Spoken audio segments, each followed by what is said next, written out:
Now for a quick review of the fireplace. This is more or less just some texture and color work, just to give you a feel for it, with some of the furniture textures and colors plugged in.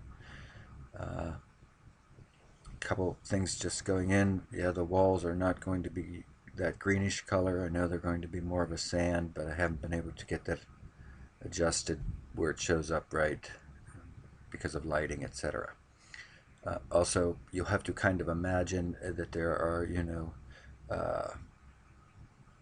textured edges, that these edges are not going to be this square. You'll actually feel the texture of the rock.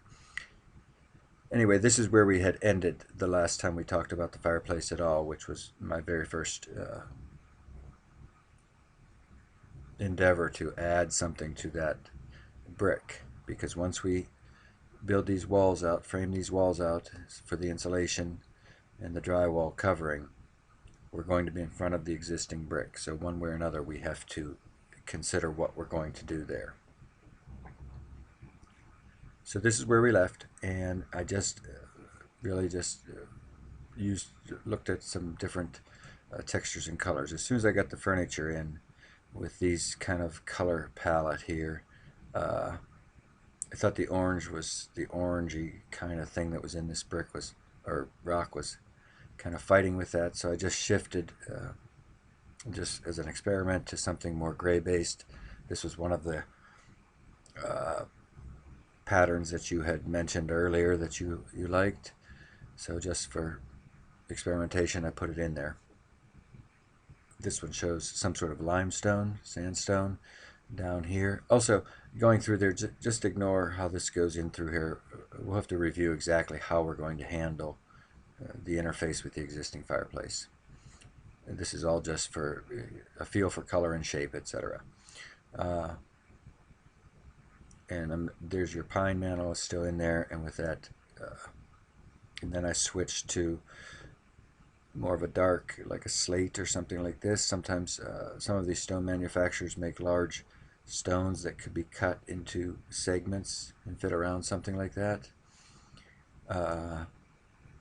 Really, at the end, I think the square one works as well as this. I don't think there's a big traffic pattern there that's going to cause a problem.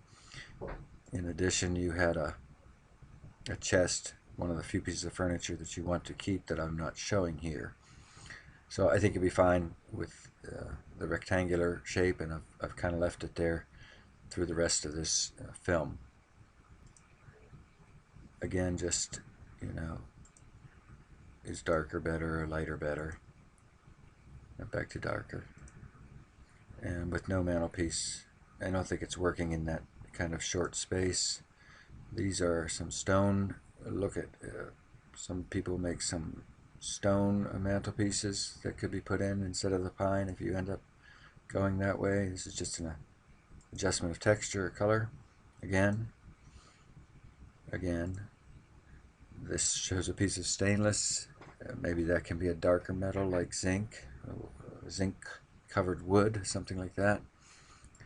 Finally, and this is where I am ultimately going to leave this plugged in for now, this is kind of this lacquered black finish that you have on Tim's gaming stand, and I'm showing it a few other places. Chairs kind of have that going.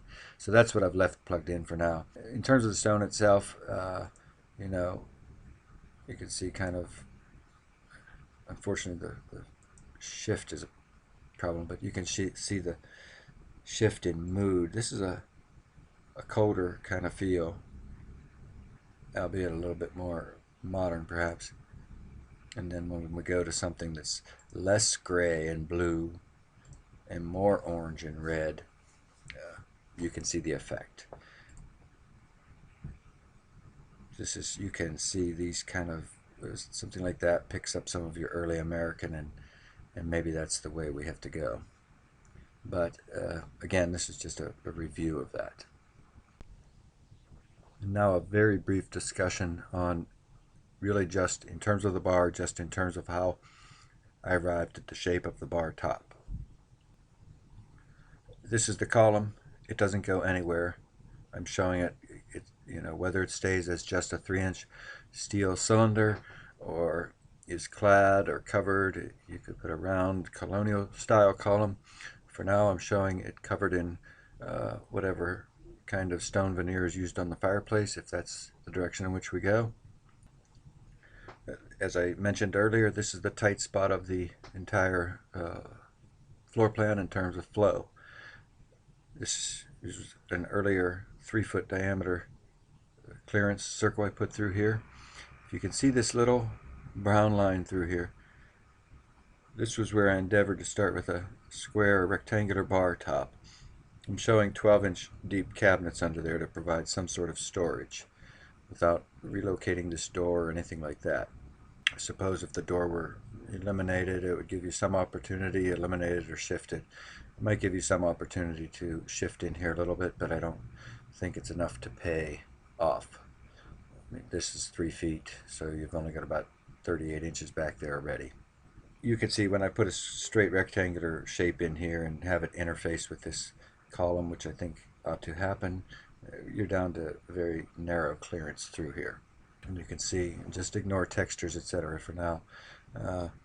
You can see how tight that would be between these two pieces here. So going forward, this is probably a 30-inch diameter circle here. I went with a radius top to kind of trim that off a little bit and give us a little bit better flow through there. Just take a quick overlook here.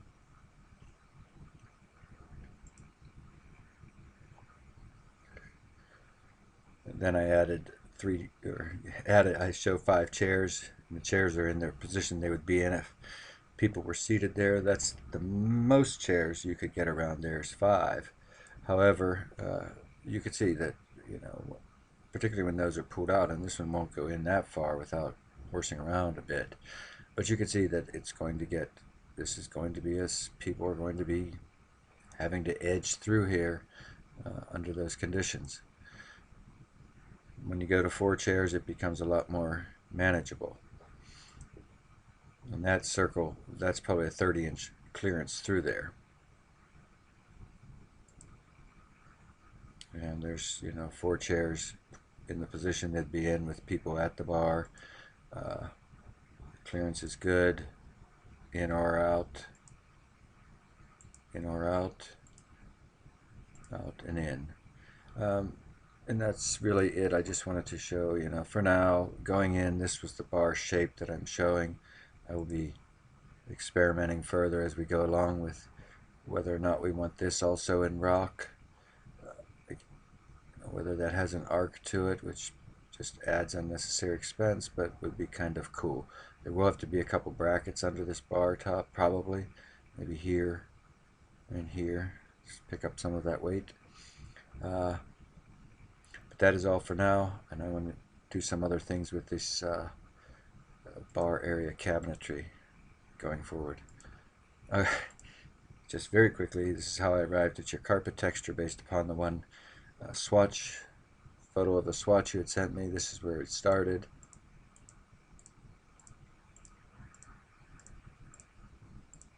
Finally arriving where we are now.